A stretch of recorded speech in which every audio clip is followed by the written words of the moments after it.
আপনি দরজা আটকাবেন না। আমায় যেতে দিন, আপনি আমার সাথে এমনটা করতে পারেন না। আপনি আমার শিক্ষক। আমি যখন এই কথা বললাম তখন স্যার আমাকে দরজাটা লক করে আমার সাথে যা করল তা শুনলে আমি কথা দিচ্ছি তোমাদের মাথা গরম হয়ে যাবে। তাহলে আসল ঘটনাটি বলি। আমি যখন কলেজে বিএ অনার্সে ভর্তি হলাম, সে বছর থেকে টিউশনি পড়াতে শুরু করলেন। টিউশনি পড়ানোর উদ্দেশ্য ছিল পিছনের ক্লাসের বিষয়গুলোকে মনে রাখা ও চর্চা করা। তাই টিউশনি পড়াতে শুরু করলাম ক্লাস 8, 9, 10 ছেলে মেয়েদের নিয়ে। নিজের ঘরেতে পড়াতাম। শুরুতে 4 জন ছাত্রছাত্রী ছিল। টিউশনি পড়ানোর সময় ছিল সন্ধ্যা 7টার পর। কারণ কলেজে যেতাম, বিকেল 4টাতে আসতাম বাড়িতে। তারপর খাওয়া দাওয়া করে একটু রেস্ট নিয়ে পড়াতে শুরু করতাম। 5 জন ছাত্র আর একটা ছাত্রী। শাকিল আর অজয় ইন্টারে পড়ত, আর অন্তরা পড়ত ইন্টার সেকেন্ড ইয়ারে।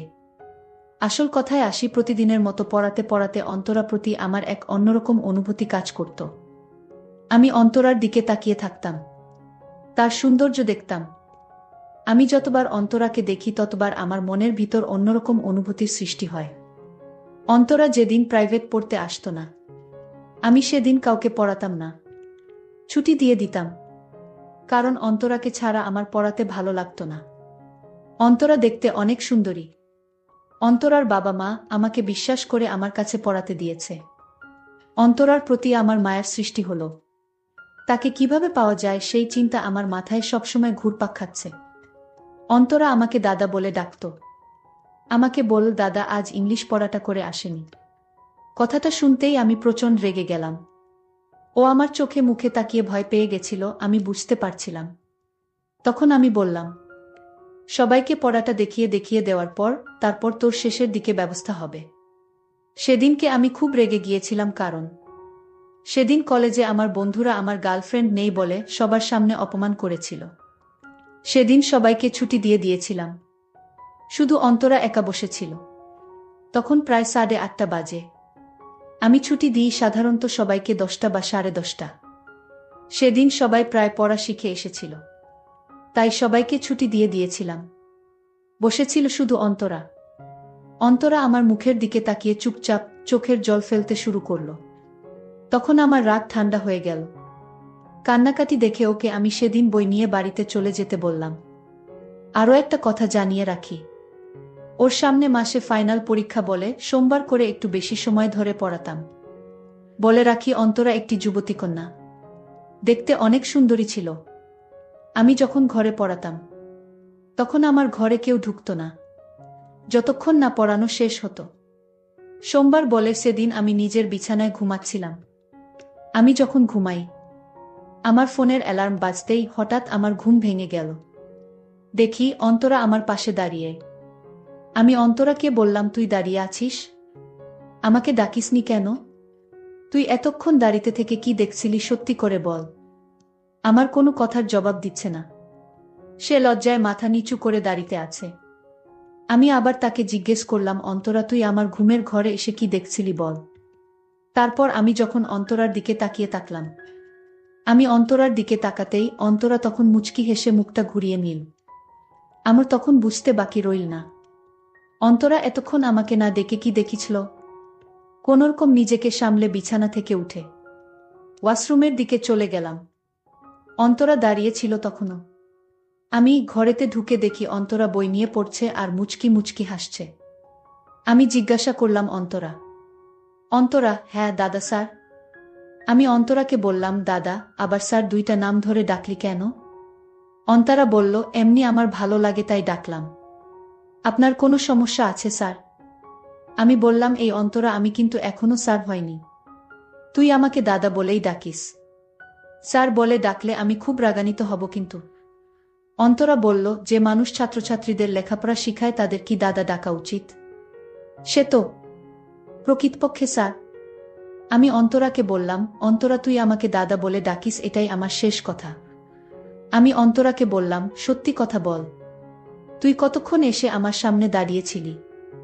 অন্তরা বল, বেশিক্ষণ না দাদা। আমি বেশিক্ষণ দেখিনি। আমি বললাম, কি বললি? না দাদা, কিছু না। আমি কিছু বলিনি। আমি বুঝতে পারলাম ও কথা ঘোরানোর চেষ্টা করছে। আমার আর এটা বুঝতে বাকি রইল না, ও অনেকক্ষণই এসে আমার পাশে দাঁড়িয়েছিল। আমি বুঝতে পারলাম অন্তরা কি দেখেছিল। আমি কথা না বাড়িয়ে অন্তরাকে জিজ্ঞেস করলাম, অন্তরা, পড়া ভালো করে শিখে এসেছিস?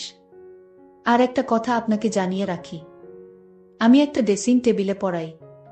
আমি অন্তরাকে বললাম, তোর বইটা বার কর আর পড়তে শুরু কর। কিছুক্ষণ পর তোর পড়া ধরব। অন্তরা, ঠিক আছে দাদা। আমি অন্তরাকে বললাম, আজ যদি পড়া ভালো করে আদায় না করতে পারিস তাহলে তোরে আজ কঠিন শাস্তি দিব। আমি বুঝতে পারছিলাম অন্তরা আজ ভালো করে পড়া শিখে আসে নাই, আর পড়াতে তেমন মন নেই। অনেকক্ষণ ধরে দেখছি ও বই বের করে পড়ছে না, কিন্তু অন্তরা আজ এমন করছে কেন? আমি অন্তরাকে বললাম, অন্তরা, আজ যদি পড়া ঠিকঠাক মতো আদায় না করতে পারিস তাহলে আজ তোর কপালে দুঃখ আছে। অন্তরা বলল, ঠিক আছে স্যার, পড়া না পারলে আপনি আমাকে যে শাস্তি দিবেন সেই শাস্তি মেনে নিব। আমি ওকে বললাম, কিরে অন্তরা, পড়া দিবি না?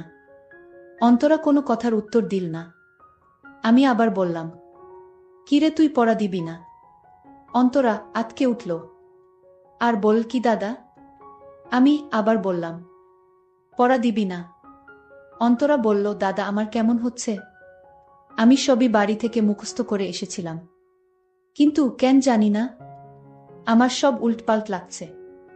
আমি ওকে বললাম, আমার পাশে আয় বইটা নিয়ে। অন্তরা বলল, কেন দাদা? ও আমাকে বলল, আরে তুই আমার কাছে আয়, তারপর বুঝতে পারবে। অন্তরাও ভয়ে ভয়ে বইটা আমার পাশে নিয়ে আসলো। আমি অনেকক্ষণ ধরে দেখছি তুই চুপচাপ হয়ে আছিস, পড়ায় কোনো মন নেই তোর। ওকে জিজ্ঞাসা করলাম, কি হয়েছে তোর? অন্তরা মাথাটা নিচু করে আমাকে বলল, কিছু হয়নি দাদা, আমি ঠিক আছি। আমি বললাম, অন্তরা, তোর সামনে ফাইনাল পরীক্ষা, তুই এখন না পড়লে পরীক্ষায় তো ফেল করবি, তখন তো আমার বদনাম হবে। আমি কিন্তু তোকে কঠিন শাস্তি দিব পড়া আদায় না করতে পারলে। অন্তরা আমার কথা শুনে লজ্জায় আমার দিকে তাকাতে পারছে না। ও বুঝতে পারছিল সে আজ পড়া আদায় করবে না। তার মনমানসিকতা অন্যদিকে চলে গেছে। সে আমায় নিয়ে কিছু ভাবছে। আমি আবার বললাম, অন্তরা, তুই পড়া আদায় করবি না, শাস্তি দিব। অন্তরা আমার মুখের দিকে তাকিয়ে একটাই কথা বলল, আমাকে শাস্তি দিন। আরে অন্তরা, আমি কেন তোকে শাস্তি দেব? অন্তরা বলল, আমি আপনার পড়া শিখে আসিনি, আর তাই আপনি যে শাস্তি দেবে সেই শাস্তি মাথা পেতে সহ্য করে নিব। আমি ওকে বললাম, আজ থেকে এমন শাস্তি দিব, তুই বাড়িতে যাওয়ার আগে কেঁদে কেঁদে যাবি। অন্তরা আমার কোনো কথার উত্তর দিল না। অন্য সময় ও আমাকে বলতো, আর হবে না দাদা, আমি কাল থেকে ভালো করে পড়া শিখে আসব। কিন্তু অন্তরা আজ কিছুই বলছে না। সে শাস্তি পেতে চায়, তাও সে পড়া আদায় করবে না। আমি অন্তরাকে বললাম, আগের দিন পড়া ভালো করে শিখে আসতে পারিসনি, ভালো হয়েছে পড়া শিখে আসিসনি, আজ তোর কপালে দুঃখ আছে। আমি সাহস করে ওকে বললাম, আচ্ছা অন্তরা, আমি তোকে আজ যে শাস্তি দিব সেই শাস্তি তুই মেনে নিবি। অন্তরা আমার উত্তরে বলল, আমি কতবার বলবো যে আমি পড়া শিখে আসিনি? আপনি আমাকে যে শাস্তি দিবে সেই শাস্তি আমি মাথা পেতে মেনে নিব। আমি অন্তরা কথা শুনে আমার অনেক সাহস বেড়ে গেল। আমি মনে মনে চিন্তা করতে লাগলাম, আজ যে সুযোগ পেয়েছি সেই সুযোগ হাতছাড়া করা যাবে না। সুযোগটা কাজে লাগাতে হবে যে করেই হোক। আমি অন্তরাকে জিজ্ঞেস করলাম, আমি আজ তোকে যে শাস্তি দিব সেই শাস্তি কিন্তু কাউকে বলা যাবে না। অন্তরা বলল, দাদা, তুমি এমন কি করবে যে কাউকে বলা যাবে না? আমি যা বলছি তাই কাউকে বলা যাবে না। আমি দাদার মতলব জানার জন্যই। আমি বললাম, ঠিক আছে স্যার, আপনার কথায় রাজি, আমি কাউকে বলবো না। তুই আমাকে এখন স্যার ডাকলি কেন? আমি তোকে কতবার বলবো তুই আমাকে স্যার ডাকবি না? ঠিক আছে, আর ডাকবো না। এখন কি শাস্তি দিবেন দেন। আমি তাড়াতাড়ি বাড়িতে চলে যাব। যাই করো তাড়াতাড়ি করো, বাবা মা আমার জন্য চিন্তা করছে। আমি বললাম, অন্তরা, তুই তোর বাবার কাছে থেকে একটা রাত ছুটি নিতে পারবি। আমি বললাম, রাতে ছুটি নিব কেন? আমি বললাম, অন্তরা, রাতে ছুটি নিতে পারলে বুঝতে পারবি। অন্তরা বলল, আমি একটা মেয়ে মানুষ, বাবা কি আমারে রাতে ছুটি দিবে? আমি অন্তরাকে বললাম, তুই আমার সাথে একমত কিনা সেটা বল। যদি রাতে আসতে তোর ইচ্ছা থাকে তাহলে আমি তোর ছুটির ব্যবস্থা করব, তোর বাবাকে বলে। অন্তরা বলল, আমার কোনো সমস্যা নাই, আপনি যদি আমার বাবার কাছে থেকে ছুটি নিতে পারেন। আমি অন্তরার কথায় অনেক খুশি হলাম। এতদিনের মনের আশা সফল হবে।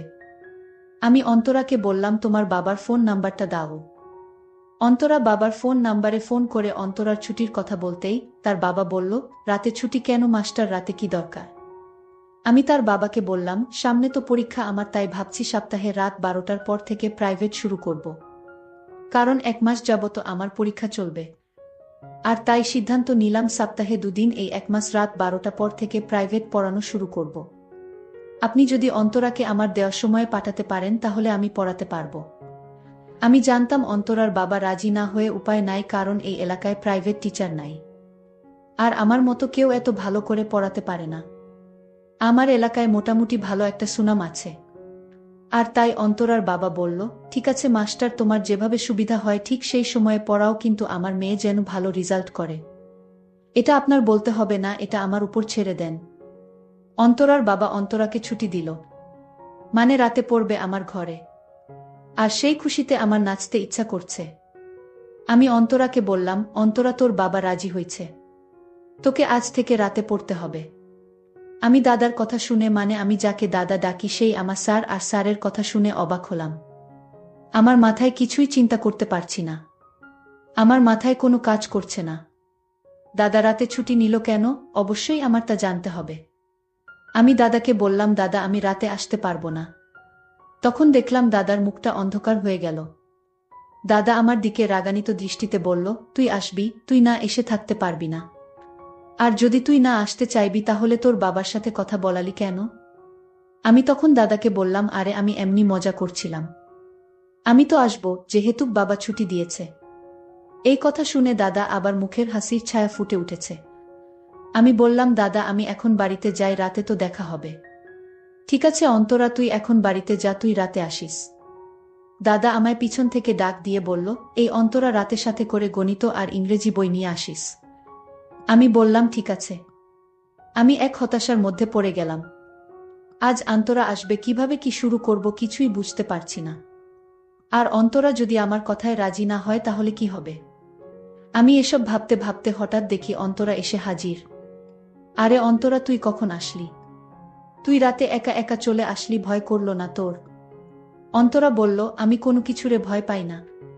ওরে বাবা, কি বলে মেয়ে, ও নাকি কোনো কিছুরে ভয় পায় না? আমি তার কথা শুনে অবাক হলাম। ঠিক আছে, এখন আমার কাছে বইটা নিয়ে আয়, তোরে পড়া শিখায়। তারপর হবে তোর শাস্তি। অন্তরা তখন রাগ হয়ে বলল, আমি শাস্তি পেতে চাই আগে, তারপর পড়া শিখব। তার আগে আমি বই পড়তে পারবো না। আমি বললাম, ঠিক আছে, আমি তোরে আগে শাস্তির কথা বলি। বলেন স্যার। আমি বললাম, রাগ করবে না তো? অন্তরা বলল, কতবার বলবো রাগ করব না? আমি তখন অন্তরাকে বললাম, অন্তরা, তোর বাবা তোর মায়ের সাথে যা করে আমি তা করতে চাই। অন্তরা আমার কথা শুনে বলল, বাবা মা কি করে? আরে পাগলি, সেটাও কি তোরে বলে দিতে হবে নাকি? আমি দাদার কথা বুঝতে পারলাম। আমি বললাম, না আমি এসব পারবো না। আমি তখন কাছে গেলাম। সে বলল, আমার সাথে এমন করবেন না। আমি এটা কিছুতেই মেনে নিতে পারবো না। আপনি আমাকে যেতে দিন। আমি এখানে আর এক মুহূর্ত থাকতে চাই না। আমাকে চলে যেতে দিন। দাদা বলল, অনেক কষ্ট করে তোর বাবাকে রাজি করিয়েছি তোকে আজ যাবার জন্য। আমি এ কিছুতে হতে দিব না। অন্তরা তখন কান্না করে বলল, আমি জানতাম আপনি অনেক ভালো মানুষ, কিন্তু সে ধারণা আমার ভুল ছিল। আজ আপনার আসল চেহারাটা বের হয়ে আসলো। আপনি এত সম্মানী মানুষ, আর আপনি এমনটা করতে পারেন না। আমি লক্ষ্য করলাম অন্তরা খুব রাগান্বিত হয়ে গেছে। আমি তখন সান্ত্বনা দিয়ে বললাম, ঠিক আছে, আমি কিছু করব না, কিন্তু আমার একটা কথা রাখতে হবে। অন্তরা বলল, কি কথা আগে শুনি। সে বলল, আমরা দুইজনে আজ একসাথে নুডলস খাবো, আমি নিজের হাতে রান্না করেছি। অন্তরা বলল, না আমি খাবো না। এই কথা বলতেই দাদা ঘরের দরজা আটকিয়ে দিল। তারপর বলল, যদি নুডলসটা না খাস তাহলে আমি তোকে যেতে দিব না। আমার পেটেও ভীষণ ক্ষুধা ছিল, আর তাই আমি তার হাতের রান্না করা নুডলসটা খেয়ে নিলাম। নুডলস খাওয়ার পর আমি আর কিছুই বলতে পারবো না। আমি সকালে বুঝতে পারলাম আমার মূল্যবান সম্পদ চুরি হয়ে গেল। দাদা আমার মূল্যবান সম্পদ চুরি করে নিল। বন্ধুরা, আমি তোমাদের হাসি খুশি রাখার জন্য কষ্ট করে গল্প তৈরি করি। যদি গল্পটি ভালো লাগে তাহলে অবশ্যই চ্যানেলটি সাবস্ক্রাইব করে পাশে থাকবেন। ধন্যবাদ।